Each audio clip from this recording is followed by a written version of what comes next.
ನಮಸ್ಕಾರ ವೀಕ್ಷಕರೇ, ಹುಬ್ಬಳ್ಳಿ ಧ್ವನಿಗೆ ಸ್ವಾಗತ. ನಾನು ನಿಮ್ಮ ಲೋಹಿತ ಬಸವ.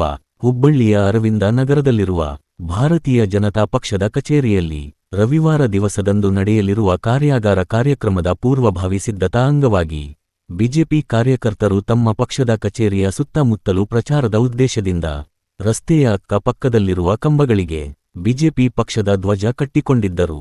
ಇದನ್ನು ಸಹಿಸದ ಕೆಲವೊಂದು ಅನ್ಯ ಕೋಮಿನ ಕಿಡಿಗೇಡಿಗಳು ಧ್ವಜವನ್ನು ಹರಿದು ಹಾಕಿದ್ದಾರೆ ಎಂದು ಆರೋಪಿಸಿ ಬಿಜೆಪಿ ಪಕ್ಷದ ಹುಬ್ಬಳ್ಳಿ ಧಾರವಾಡ ಪೂರ್ವ ವಿಧಾನಸಭಾ ಕ್ಷೇತ್ರದ ಯುವ ಮೋರ್ಚಾ ಅಧ್ಯಕ್ಷರಾದ ಪ್ರವೀಣ ಕುಬಸದ, ಜಿಲ್ಲಾ ಯುವ ಮೋರ್ಚಾ ಅಧ್ಯಕ್ಷರಾದ ಪ್ರೀತಮ ಅರಕೇರಿ ಹಾಗೂ ಯುವ ಮೋರ್ಚಾ ತಂಡದವರು ಘಟನೆಯನ್ನು ತೀವ್ರವಾಗಿ ಖಂಡಿಸಿ ತಕ್ಷಣ ಸಂಬಂಧಪಟ್ಟ ಪೊಲೀಸ್ ಇಲಾಖೆಗೆ ಲಿಖಿತ ದೂರು ಸಲ್ಲಿಸಿ ತಕ್ಷಣ ಆರೋಪಿಯನ್ನು ಬಂಧಿಸುವಂತೆ ಆಗ್ರಹಿಸಿ ಧ್ವಜವನ್ನು ತೆರವುಗೊಳಿಸಿದ ಕಂಬಕ್ಕೆ ಹಾಗೂ ಅದೇ ಸ್ಥಳದಲ್ಲಿ ಧ್ವಜವನ್ನು ಮರಳಿ ಕಟ್ಟಿಸಬೇಕು ಎಂದು ಪಟ್ಟು ಹಿಡಿದಿದ್ದರು ಎನ್ನಲಾಗಿತ್ತು. ದೂರಿನ ಅನ್ವಯ ತಕ್ಷಣ ಆರೋಪಿಯನ್ನು ವಿಚಾರಣೆ ಒಳಪಡಿಸಿರುವ ಪೊಲೀಸರು ಮುಂದೆ ಯಾವ ಕ್ರಮ ಜರುಗಿಸುತ್ತಾರೋ ಎಂಬುದನ್ನು ಮಾತ್ರ ಕಾದು ನೋಡಬೇಕಾಗಿದೆ.